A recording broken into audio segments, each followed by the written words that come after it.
Do we have enough formula? If we had any more formula in here, we'd have to get wheels for this bag. We should probably get going. Okay, I'm just gonna spend a few more minutes here.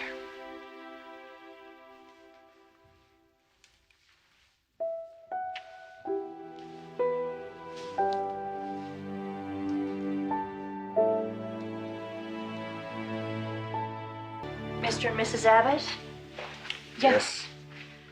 I'll be taking care of Lucy during the proceedings. Can we keep her with us? This is standard procedure during a hearing of this sort. It'll be fine.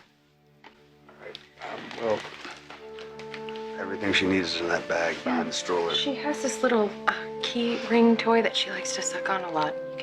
She'll be fine. Okay. Come here, sweetheart. Bye-bye, kitten. Hey, baby, behave. Be good to a nice lady. We'll be here waiting. It's time. Okay.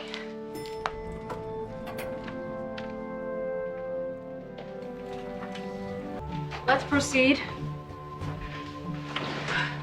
The purpose of this hearing is to determine if parental rights should be restored to Daisy Carter, biological mother of the minor child currently known as Lucy Abbott. Miss Michelson, I'll hear your opening remarks.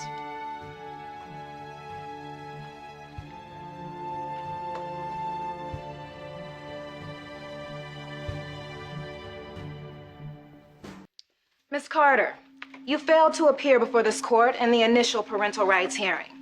Will you describe the circumstances that led to your absence? I didn't know about the hearing. I was in Canada in hiding. Hiding from the Genoa City Police, were you not? Yes. I had been roped into something terrible.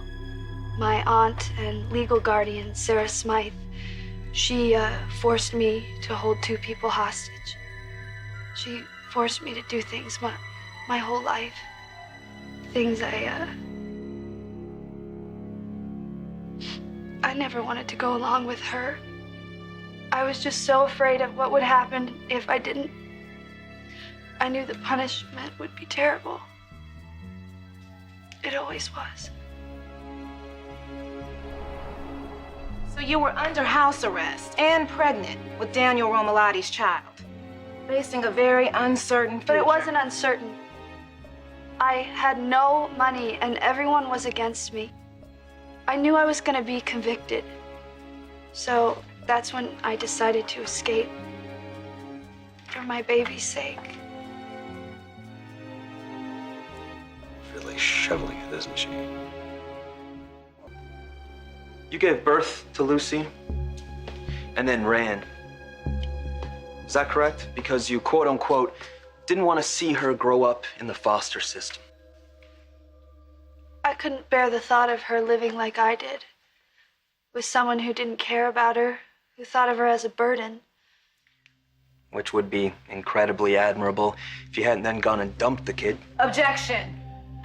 I don't need your editorializing, counselor. I'm quite capable of reading between the lines. Go on. Did you or did you not abandon Lucy with nothing more than the clothes on her back? Yes, I left her. But only because I realized that if she stayed with me, she would always be on the run. With no permanent home, or friends, or school. She'd be looking over her shoulder constantly, always scared.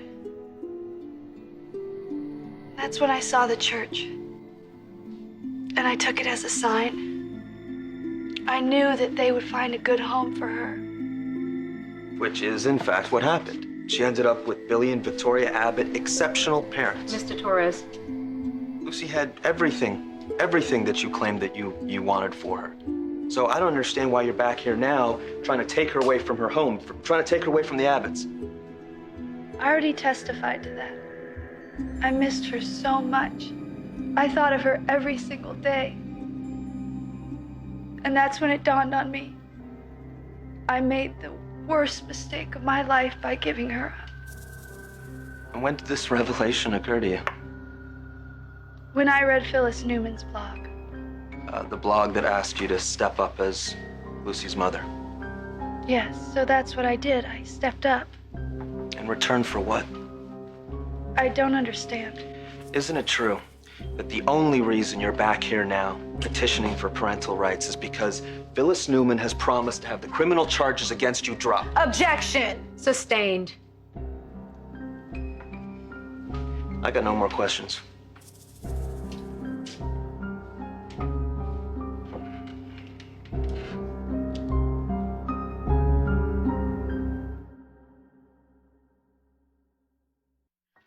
Mrs. Newman, let's set things straight right off the top. Did you make a deal with Miss Carter whereby she agreed to fight for her parental rights? I told her that I would support her desire to be a mother to her child. And in exchange, did you promise her freedom from prosecution? No, that would be very presumptuous of me. I have no influence over the courts. Then you believe my client entered these proceedings for no other reason than to reestablish her claim to her baby.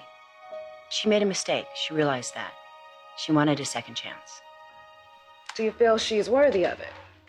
That woman sitting before me is very different from the girl who left here months ago. Billy and Victoria Abbott, I believe they care for Lucy. And I'm very grateful. I'm very grateful that they've been with her these last few months. I truly am. But this is the thing. That this was a mistake. This was never an unwanted baby. This was never an unwanted baby. This baby never should have been adopted. Ever. And I believe if Daisy's rights are reinstated, this baby would be in the best hands possible. To the best of your knowledge, approximately how long has Daisy been here in Genoa City? Possibly a week, give or take.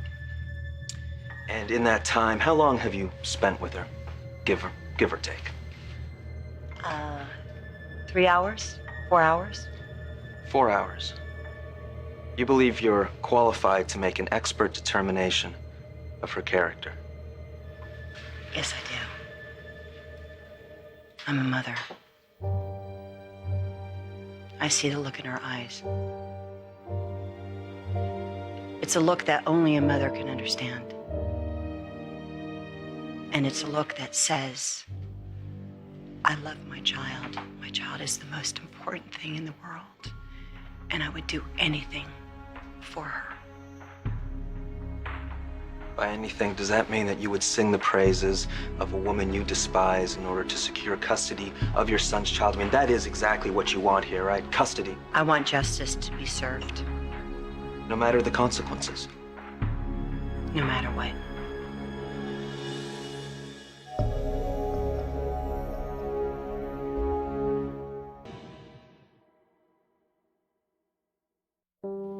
So, it's your contention that Daisy Carter drugged you, slept with you, and tried to get herself pregnant?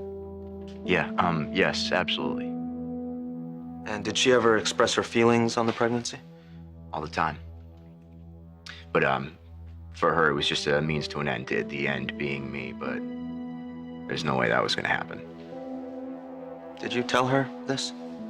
Right up into the moment that she had the baby. And I wound up paying for it, too. She whacked me over the back of the head and left me on the side of the road to die. So, do you believe the contention that Daisy Carter is a changed woman, ready to care for and build a nourishing life for Lucy?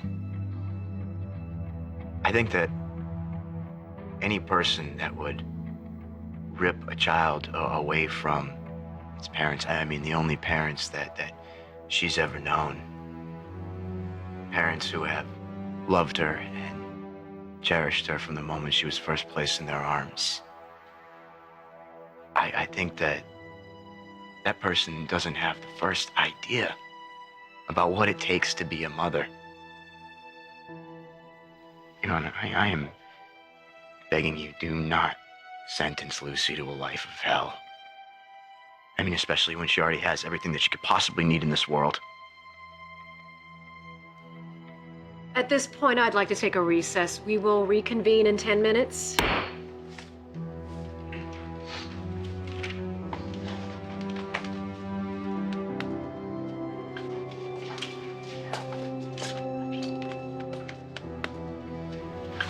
Leslie, I don't care what you have to do, but salvage this.